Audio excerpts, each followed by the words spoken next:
आज अपन वर्धन वंश कक्षा 10वीं का ही और 12वीं के इतिहास का पाठ, 10वीं कक्षा का सामाजिक का भाग यानी कि पहला पाठ है स्वर्णिम भारत प्रारंभ से 1206 ईस्वी तक का। उसी के अंतर्गत अपन पढ़ते हैं वर्धन वंश या पुष्यभूति वंश। तो अपन वर्धन वंश और पुष्यभूति वंश के बारे में पढ़ेंगे। तो अपन पहले मैप को समझेंगे और मैप की सहायता से जब पढ़ेंगे तो स्थायी मेमोरी में चला जाएगा। इससे क्या होगा, याद अच्छा होगा। तो वर्धन वंश ये कहाँ पर थे भाई? वर्धन वंश ये थानेश्वर, इधर है थानेश्वर जो कि हरियाणा में, इधर वाला भाग है ये थानेश्वर है। थानेश्वर के वर्तमान में करनाल जिले हरियाणा में स्थित है थानेश्वर। थानेश्वर में वर्धन वंश की स्थापना होती है। और पुष्यभूति, इनके संस्थापक कौन होते हैं? पुष्यभूति होते हैं, इसके कारण इनका नाम, दूसरा वंश नाम पड़ा है पुष्यभूति वंश। तो वर्धन वंश ने थानेश्वर में शासन स्थापित किया था और उसके साथ ही दूसरे राज्य में भी, जब उत्तर भारत में और दक्षिण वाले हिस्से में क्या होता है, गुप्त वंश के शासकों का धीरे धीरे कमजोर होते हैं, उनका शासन समाप्त होने जा रहा था। तो 550 ईस्वी तक तो क्या किया था, गुप्त वंश के शासकों ने शासन किया था। फिर धीरे धीरे क्या होता है, भारत के खूब सारे राज्य यानी कि उनका भारत के एक साम्राज्य था गुप्तों का, वो छिन्न भिन्न हो गया। और गुप्त साम्राज्य के पतन के साथ ही भारत में राजनीति का विकेंद्रीकरण होने लगा, वह विभाजन की प्रवृत्तियाँ बढ़ने लगी। और यह हर्षवर्धन आए थे, उससे पहले वर्धन वंश में ये पुष्यभूति आए। पुष्यभूति के बाद राज्यवर्धन के बाद आए थे कौन? प्रभाकर वर्धन। और प्रभाकर वर्धन के दो पुत्र थे, राज्यवर्धन और हर्षवर्धन। तो इस प्रकार तो शक्तिशाली राजा थे, 3 शक्तिशाली राजा ही थे, प्रभाकर वर्धन, राज्यवर्धन और हर्षवर्धन। तो उस समय जब हर्षवर्धन आए थे, उससे पहले भारत में कई छोटे छोटे राज्यों में बट गए थे। इधर कन्नौज ये कहाँ पर है? यूपी में। यहाँ पर मोखिरी वंश शासन कर रहे थे। ग्रहवर्मन से इनकी हर्षवर्धन और राज्यवर्धन की बहन होती है, उसकी शादी ग्रहवर्मन से होती है। इधर मगध में गुप्त वंश उपगुप्तों का शासन होता है। इधर बंगाल में, इधर वाला भाग है बंगाल में गौड़ वंश का शासन था। और गौड़ वंश के साथ राजा उस समय कौन थे? शशांक थे। और इधर कामरूप किसको बोला गया था? असम को। खूब सारे आरपीएससी एग्जाम में और रेलवे भर्ती बोर्ड में काफ़ी बार ये सवाल आ चुका है कि कामरूप किसका नाम था? असम का प्राचीन नाम कामरूप था। उस समय हर्षवर्धन के समय और पुष्यभूति वंश के समय उस पर राजा कौन था? भास्कर वर्मा। इधर हूणों का बार बार आक्रमण हो रहा था। हूण ये पंजाब वाला और पंजाब के आसपास वाला राज्य में हूणों का आक्रमण था और वे अपना शासन स्थापित कर दिया था। इधर गुजरात में वल्लभी है, वहाँ मैत्रक वंश का शासन था। और फिर नीचे अपने मालवा, इधर है मालवा में देवगुप्त नामक शासक शासन कर रहा था। ये मध्य प्रदेश में मालवा। और कर्नाटक में चालुक्य वंश का पुलकेशिन द्वितीय शासन कर रहे थे। और पुलकेशिन द्वितीय और हर्षवर्धन के मध्य युद्ध होगा और इसमें हर्षवर्धन की हार होती है नर्मदा नदी के इधर वाले, नर्मदा नदी के किनारे पर। तो इस प्रकार भारत में खूब सारे ये छोटे छोटे राज्य स्थापित हो गए थे। और इन छोटे छोटे राज्यों के में ही अपना एक नया वंश आता है वर्धन वंश, जो कि थानेश्वर में स्थापित होता है। कहाँ पर होता है मेरा? थानेश्वर में स्थापित होता है। और थानेश्वर का है हरियाणा, और हरियाणा में सटा हुआ कुछ पंजाब का भाग भी होता है। ये 6ठी शताब्दी ईसा पूर्व में ये घटनाएं होती है। तो वर्धन वंश की स्थापना कब होती है? 6ठी शताब्दी में वर्धन वंश की स्थापना करते हैं। कौन करता है? पुष्यभूति। कौन करता है? पुष्यभूति 6ठी शताब्दी में वर्धन वंश की स्थापना करता है। 6ठी शताब्दी ईस्वी में पुष्यभूति ने वर्धन वंश की या पुष्यभूति वंश की स्थापना करता है। तो ये सारी जानकारी ये थानेश्वर में है, ये स्थापना करता है या पुष्य भूति करता है, ये अपने को किस से जानकारी प्राप्त होती है? तो अपने बाण भट्ट का, किसका? बाण भट्ट का ग्रंथ है हर्ष चरित्र। हर्ष चरित, बाण भट्ट का ग्रंथ है हर्ष चरित और कादम्बरी। हर्ष चरित और कादम्बरी, हर्षचरित और कादम्बरी इनके प्रमुख ग्रंथ हैं। उससे भी अपने को पुष्य भूति और हर्षवर्धन के इनके कवि थे, दरबारी कवि थे, और ये उन्होंने पुस्तकें लिखी हर्षचरित और कादम्बरी। ये किसके बारे में जानकारी प्राप्त होती है? वर्धन वंश या पुष्य भूति वंश में। फिर अपना है वैनसांग, जब आया था वैनसांग, वैनसांग चीनी यात्री था, वो हर्षवर्धन के समय भारत में आया था, तो उसने भी एक पुस्तक लिखी सी यू की, ये उसकी यात्रा वृत्तांत है। उसमें भी अपने को वर्धन वंश की जानकारी प्राप्त होती है। इधर अपना पुष्य, ये अपना है पुलकेशिन द्वितीय।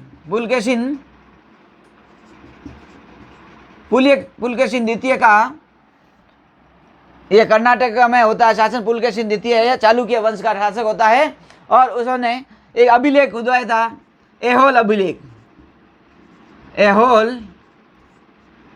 ऐहोल अभिलेख से भी अपने को वर्धन वंश की या पुष्य वंश की जानकारी मिलती है। और एक पुस्तक होती है, कल्हण की पुस्तक है। कल्हण विद्वान था, कवि था, उसकी पुस्तक है राजतरंगिणी। राजतरंगिणी पुस्तक है। इससे भी अपने को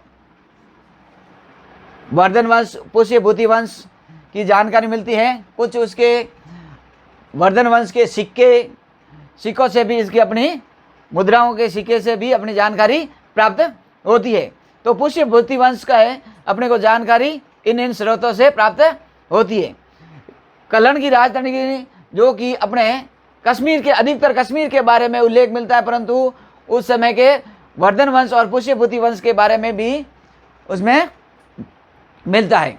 तो अब मैं उसमें पुष्य भूति वंश या वर्धन वंश के प्रमुख राजा, अब प्रमुख राजा कौन थे? तो अपने को प्रमुख राजा के बारे में जानकारी प्राप्त करना है। उसमें कौन कौन राजा हुए थे?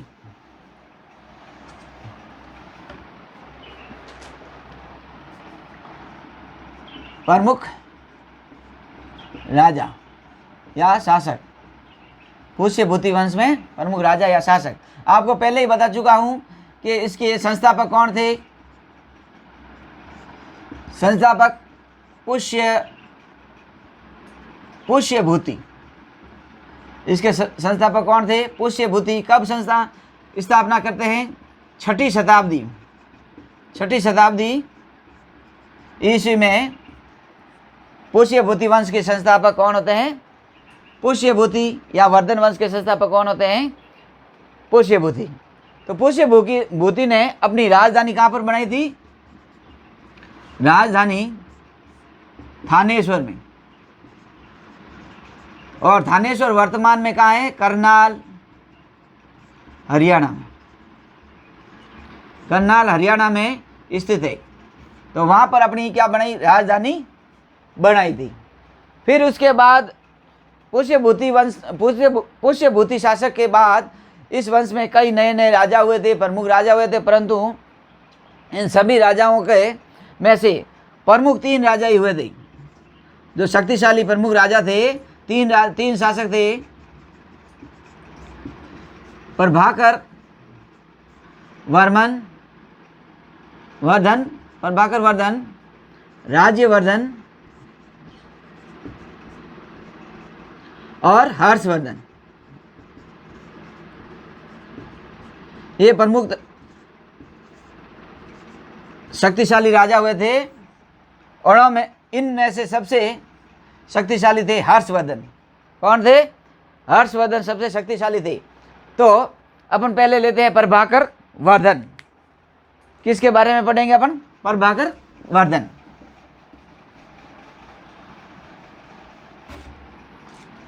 प्रभाकर वर्धन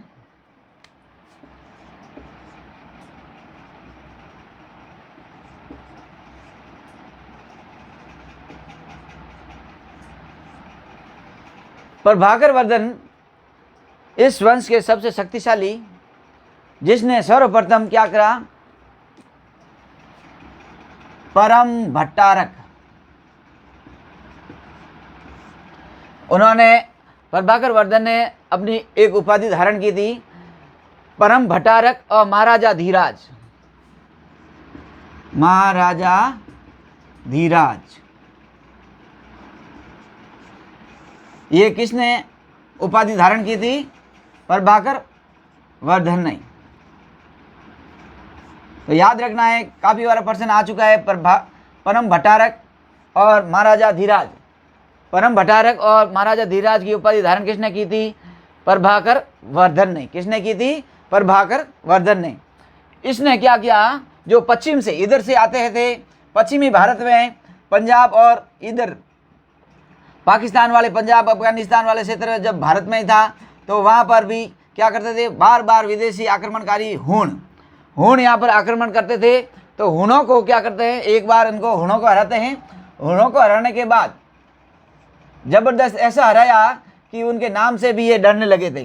तो हूणों को इसने पंजाब के वाले क्षेत्र और इधर पाकिस्तान वाले पंजाब वाले क्षेत्र में भी शासन कर रहे थे। वहाँ पर हूणों को हराकर उनको यहाँ से भगा देते हैं और इनके नाम से भी डरने लग जाते हैं हूण।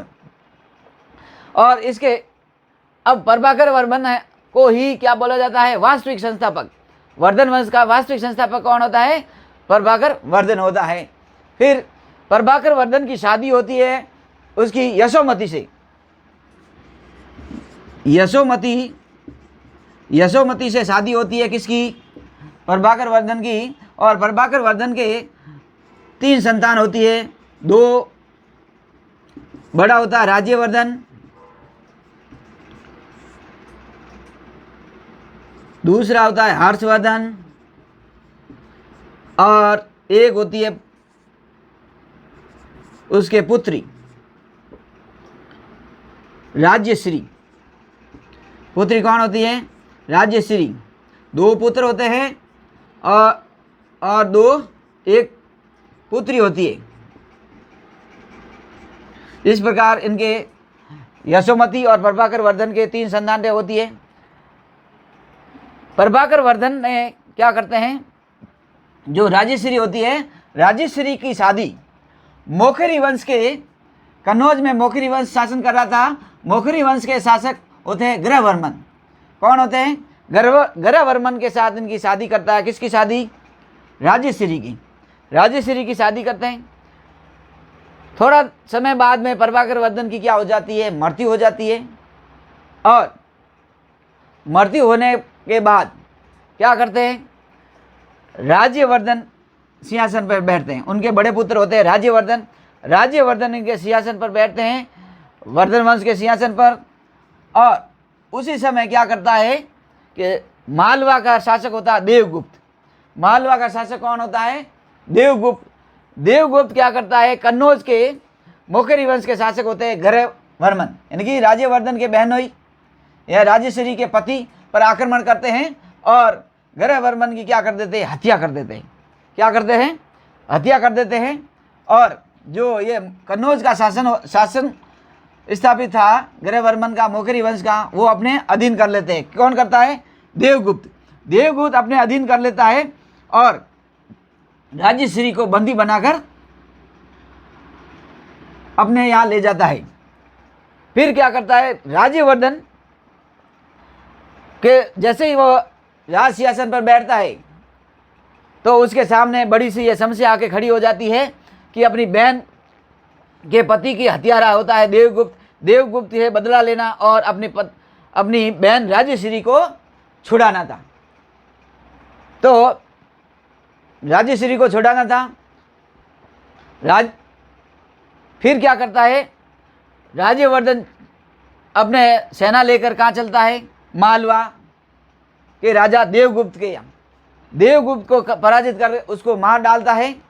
लेकिन उसका मित्र होता है बंगाल का गौड़ वंश का शासक शशांक। ये किसका मित्र होता है? देवगुप्त का मित्र होता है। और इधर देवगुप्त की तो मृत्यु हो जाती, परंतु राज्यवर्धन का 606 ईस्वी में राज्यवर्धन ने और बंगाल के गौड़ वंश के बीच में इनका युद्ध होता है, परंतु इसको राज्यवर्धन को धोखे से बंगाल के गौड़ शासक शशांक क्या करता है? उनको मार देता है। किसको मार देता है? राज्यवर्धन की मृत्यु हो जाती है और धोखे से ये उनको मृत्यु के घाट उतार दिया जाता है 606 ईस्वी में। और इनकी बहन होती है राज्यश्री। राज्यश्री क्या होती है? डर के मारे ये जंगल में भाग जाती है। क्या करती है? जंगल में भाग जाती है। तो ऐसे समय में क्या होता है? राज्यवर्धन का छोटा भाई होता है हर्षवर्धन। राज्यवर्धन का छोटा भाई कौन होता है? हर्षवर्धन। हर्षवर्धन ने क्या करता है?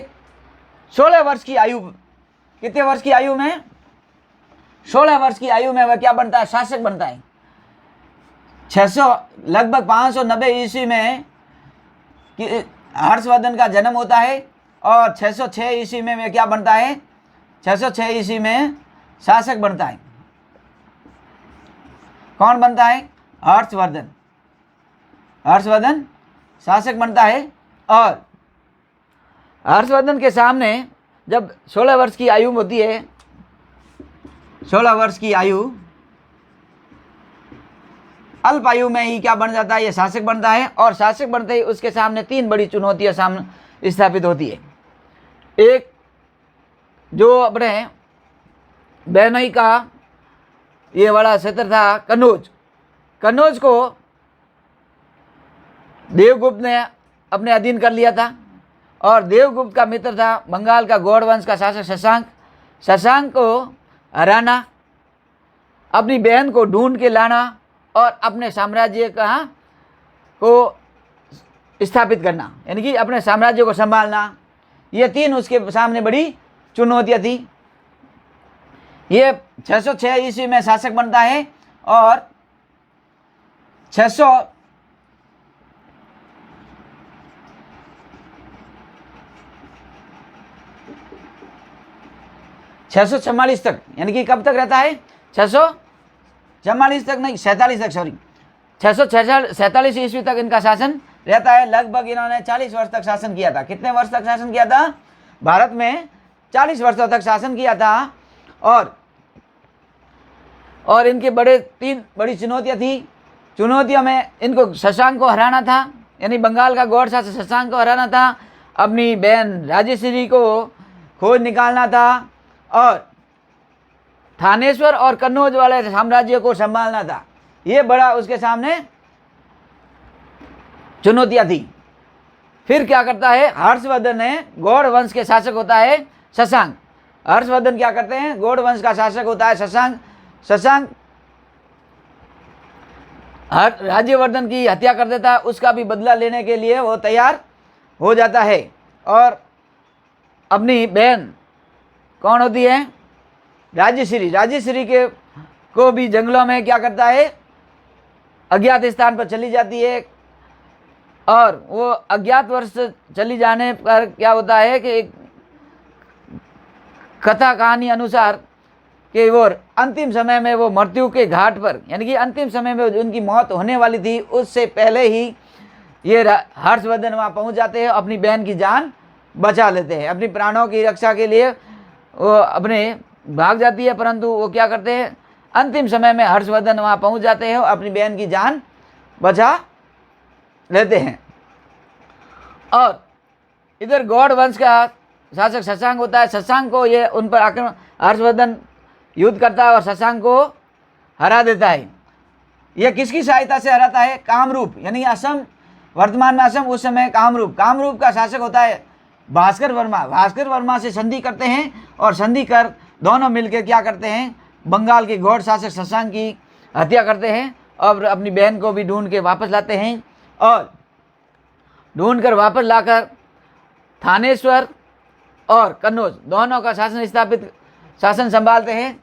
अब थानेश्वर के जगह इनकी राजधानी क्या बना दी जाती है? वर्धन वंश की हर्षवर्धन क्या राजधानी बना देते हैं? कन्नौज को अपनी राजधानी बना दी जाती है। तो प्रश्न काफ़ी बार आ चुका है कि हर्षवर्धन ने कन्नौज को, यानी कि कन्नौज को किसने राजधानी बनाता है? कौन बनाता है? हर्षवर्धन बनाता है। हर्षवर्धन ने दूसरी राजधानी कहाँ बनाई? कन्नौज में बनाई। तो याद रखना है, कन्नौज को राजधानी कौन बनाता है? हर्षवर्धन। और उससे पहले शशांक के शासन, ये शशांक होता है गौड़ वंश का शासक और शिव जी का भक्त होता है। ये किसका भक्त होता है? शिव जी का भक्त होता है। और शिव जी का भक्त होने के कारण उसको बौद्ध धर्म से नफरत थी और उसने गया में, बौद्ध गया में बोधि वृक्ष होता है, उसको कटवा दिया था। ये उसके काफ़ी बार प्रश्न आ चुका है कि बोधि वृक्ष को किसने कटवाया था? बंगाल के गौड़ वंश के शासक शशांक ने बोधि वृक्ष को कटवा दिया था। और उसके आगे उन्होंने क्या आ गया कि दक्षिण भारत में सेनाएं भेजी। ये दक्षिण भारत में सेनाएं भेजी और 620 ईस्वी में, ये 620 ईस्वी के लगभग इसने क्या किया? पुलकेशिन द्वितीय के सामने, यानी कि नर्मदा नदी के दक्षिण वाले हिस्से में अपनी सेनाएं भेजता है।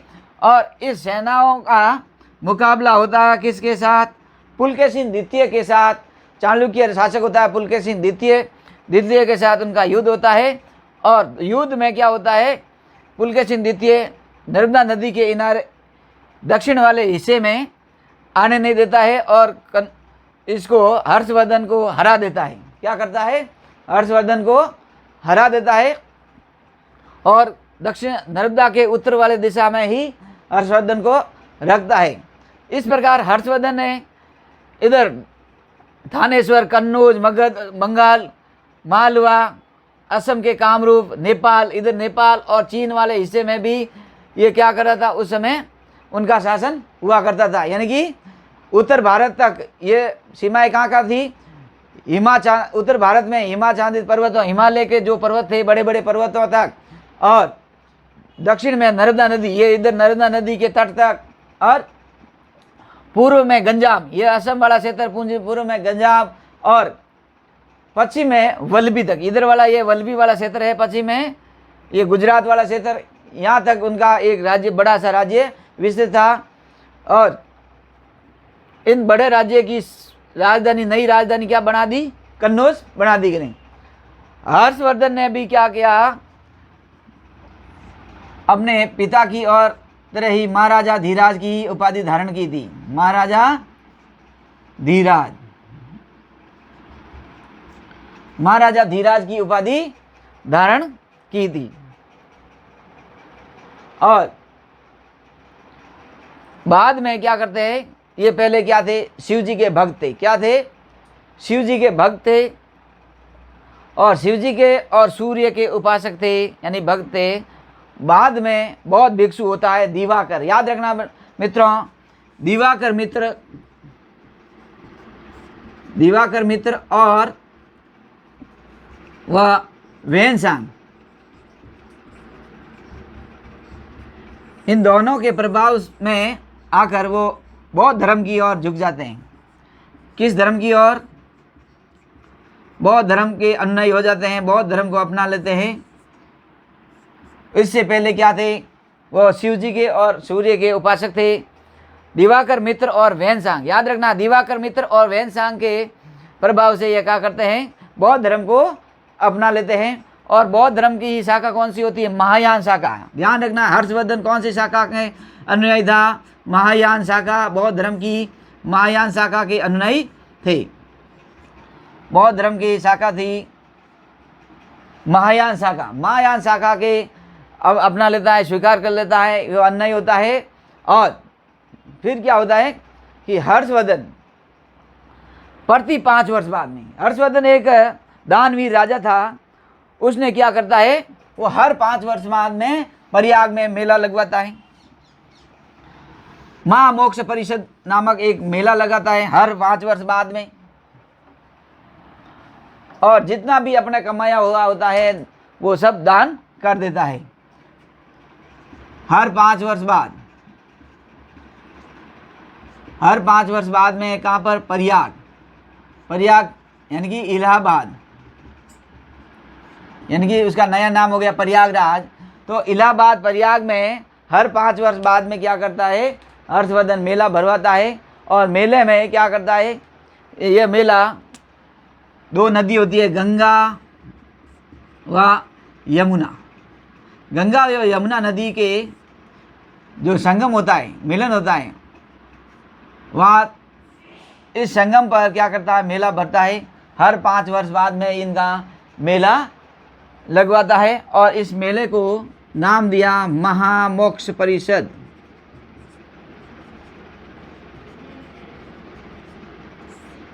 महामोक्ष परिषद नाम के हर 5 वर्ष बाद में ये क्या करता है? एक महोत्सव जैसा मेला लगवाता है, महोत्सव भरता है। और जो भी संपत्ति होती है हर्षवर्धन की, जो भी संपत्ति होती है वो सारा संपत्ति क्या कर देता है? दान कर देता है, पुण्य कमाता है। और यहाँ तक कि कहते हैं कि अपने जो स्नान करने के बाद हर्षवर्धन को वो जो कपड़े पहने होते हैं वो भी अपने दान दे देता है। और उसकी बहन से मांग कर ये कपड़े लेते हैं। उनकी बहन होती राजेश्वरी, और राजेश्वरी से मांग कर कपड़े पहनता है, वो सारा दान पुण्य कर देता है। फिर इसी महामोक्ष परिषद में छठी महामोक्ष परिषद हुई थी 543 ईस्वी में, छठी हुई थी, छठी महामोक्ष परिषद यानी महोत्सव भरा गया हर 5 वर्ष बाद में। तो ये छठी बार था महामोक्ष परिषद। उस समय चीनी यात्री वेनसांग, कौन आया था? वेनसांग महामोक्ष परिषद में आया था, यानी कि वह सम्मिलित हुआ था। तो काफ़ी बार प्रश्न आ चुका है कि महामोक्ष परिषद में वेनसांग कब आया था? 543 ईस्वी में छठी जो महोत्सव था, छठा महामोक्ष परिषद का महोत्सव था, छठी महामोक्ष परिषद में वेनसांग शामिल हुआ था। और उन्हीं दिनों में यानी 543 ईस्वी में ही कन्नौज में एक बड़ी धर्म सम्मेलन की स्थापना करता है। कौन करता है? हर्षवर्धन। कौन करता है? 543 ईस्वी में ही कन्नौज में एक बड़ी सभा का, धर्म सभा का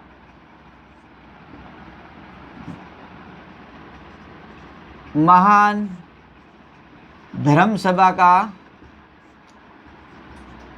आयोजन करता है हर्षवर्धन। और इनमें कई बड़े बड़े महान विद्वान आए थे।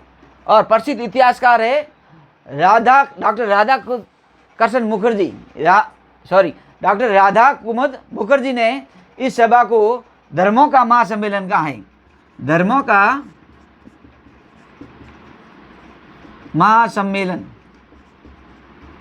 धर्मों का महासम्मेलन किसने कहा था? डॉक्टर राधा मुकुंद बनर्जी, मुखर्जी।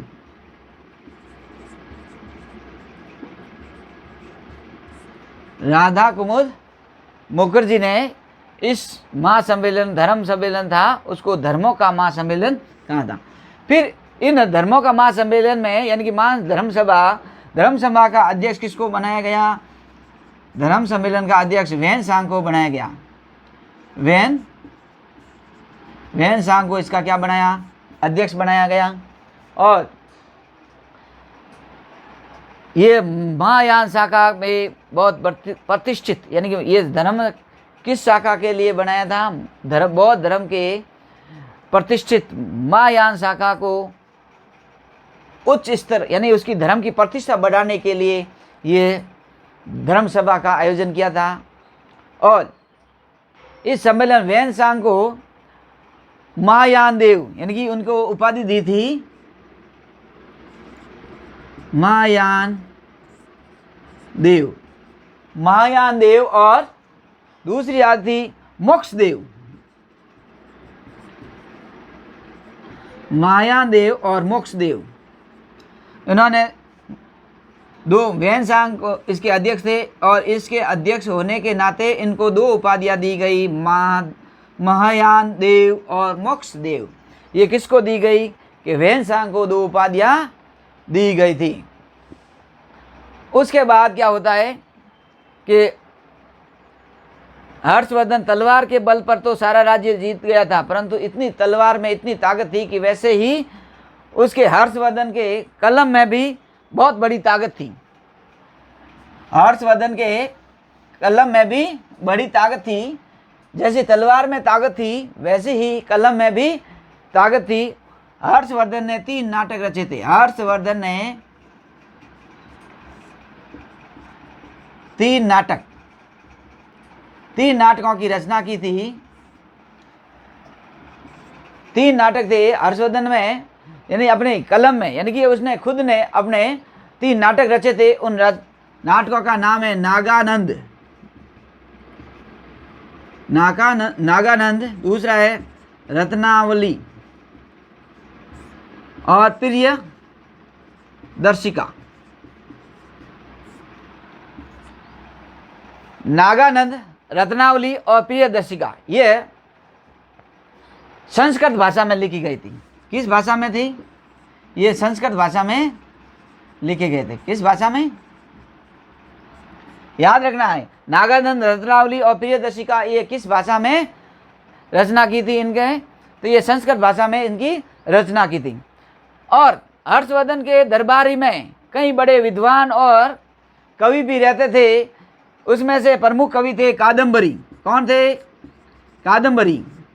कादम्बरी की प्रमुख पुस्तकें हैं, आपको अभी बताया मैंने, हर्षचरित और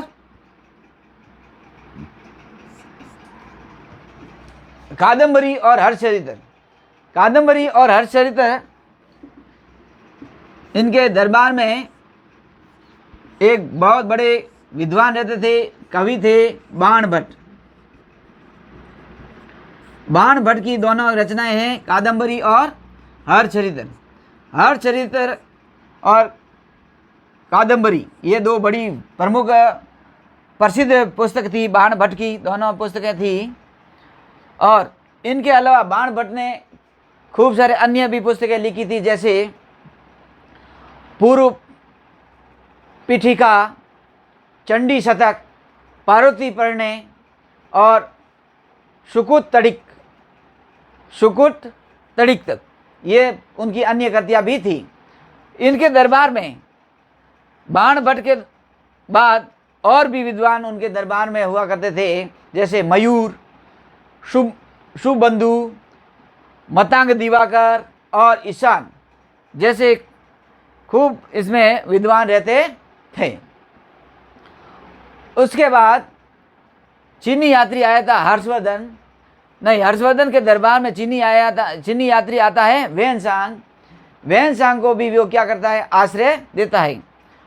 तो इस प्रकार ये हर्षवर्धन का शासन काल में जो विद्वान थे, और हर्षवर्धन के शासन काल में ही जो गुप्तों के द्वारा जो शासन व्यवस्था चली आ रही थी, प्रशासन चला आ रहा था, यानी कि उन्हें वर्णाश्रम व्यवस्था के अनुसार ही उनका शासन था। महिलाओं की स्त्रियों की स्थिति वर्धन वंश में अच्छी नहीं थी, और उनकी आर्थिक स्थिति यानी कि अधिकतर वो राजस्व था, कृषि पर आधारित था। उनका प्रमुख व्यवसाय कृषि की प्रधानता ही थी। और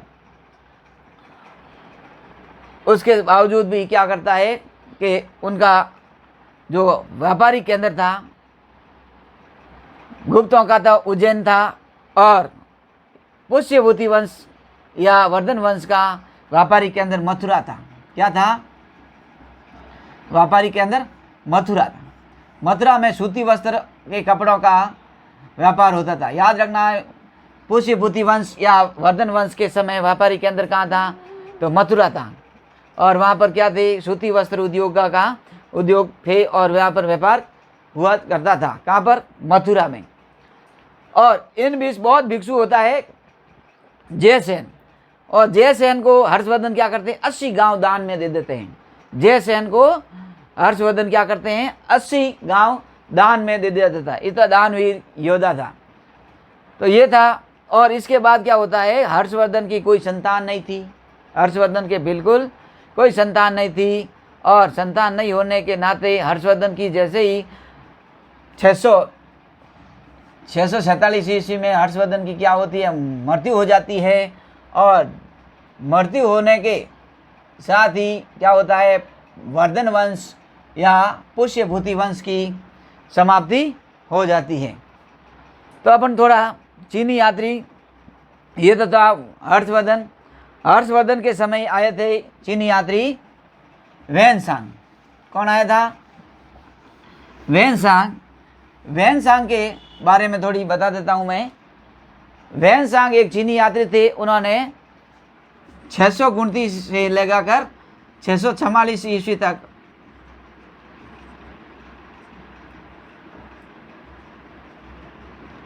वेनसांग चीनी यात्री था। उन्होंने 629 से 644 ईस्वी तक भारत में आकर इन्होंने भारत का भ्रमण किया था। और ये भारत के बौद्ध धर्म के जो बड़े बड़े केंद्र थे, शिक्षा के केंद्र थे, वहाँ पर जाके खूब भ्रमण किया। और भारतीय समाज, आर्थिक और सामाजिक जो भी रीति रिवाज थे, अपनी पुस्तक, उनका यात्रा पर वृत्तांत की पुस्तक है। पुस्तक का नाम CU की, ये क्या है, उनकी पुस्तक है, यात्रा वृत्तांत। यात्रा करने के बाद जो उन्होंने अपनी पुस्तक लिखा था, जो भारत के सामाजिक, आर्थिक और राजनीतिक के बारे में अपने को ज्ञात होता है, ये पुस्तक है वेनसांग की।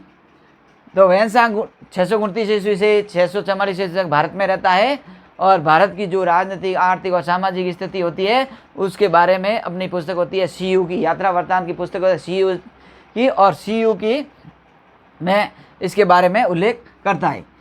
और वेनसांग है जो हर्षवर्धन में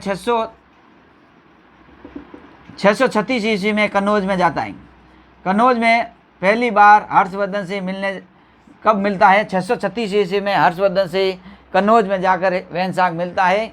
और ये कन्नौज वहाँ की राजधानी हुआ करती थी उस समय। और वेनसांग अपनी पुस्तक में कहते हैं कि हर्षवर्धन एक वैश्य जाति का था। क्या बताता है? वैश्य जाति का, यानी कि व्यापारी था। हर्षवर्धन क्या था? एक व्यापारी था। और इसी कुमार वेनसांग को एक उपाधि दी जाती है, यात्रियों का राजकुमार। यात्रियों का राजकुमार किसे कहा जाता है? वेनसांग को कहा जाता है। याद रखना है, काफ़ी बार पर्सन रेलवे भर्ती बोर्ड में, SSC में यह पूछा जा चुका है कि यात्रियों का राजकुमार किसे बोला जाता है। तो यात्रियों का राजकुमार हर वेनसांग को बोला जाता है। और एक दूसरा नाम भी दिया जाता है, वर्तमान का शाक्य मुनि। वर्तमान का शाक्य मुनि किसे कहा जाता है? वेनसांग को कहा जाता है। ये दोनों उसकी उपाधि थी। और उसके बाद वेनसांग की जीवनी, वेनसांग ने खुद ने अपनी जीवनी लिखी थी। उस पुस्तक का नाम है वी ली पुस्तक है। वो वेनसांग की जीवनी के बारे में बताती है। परंतु CU की है जो यात्रा का वृत्तांत है, वो यात्रा का वृत्तांत CU की में लिखता है। और भारत के जो आर्थिक, राजनीतिक और सामाजिक रीति रिवाज है, वो परिपक्व है, वो सारा का उल्लेख किस में करता है? CU की में करता है। अपनी जीवनी का उल्लेख किस में करता है? वी ली में करता है। याद रखना है, यानी वेनसांग की 2 पुस्तकें थी। तो इस प्रकार बच्चों अपन हर्षवर्धन या नहीं वर्धन वंश या पुष्यभूति वंश के बारे में पढ़ा। उनके मैप के द्वारा पढ़ोगे तो आपको आसानी से याद हो जाएगा, और एक कहानी की तरह पढ़ोगे। और जो एक कड़ी से कड़ी जोड़कर ये मैप की सहायता से और कहानी के द्वारा आप जोड़ के पढ़ोगे तो आपको आसानी से याद हो जाएगी।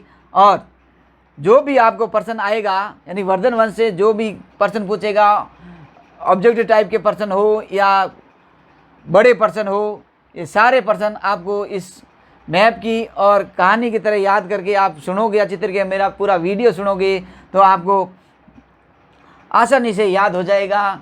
और आपको जो वीडियो ये पसंद आता है तो लाइक करना, सब्सक्राइब करना, जिससे कि हमारा भी हौसला बुलंद हो और नए नए अपन वीडियो बना सकें।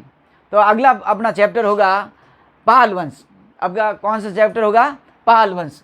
वर्धन वंश के बाद अपन पढ़ेंगे पाल वंश के बारे में।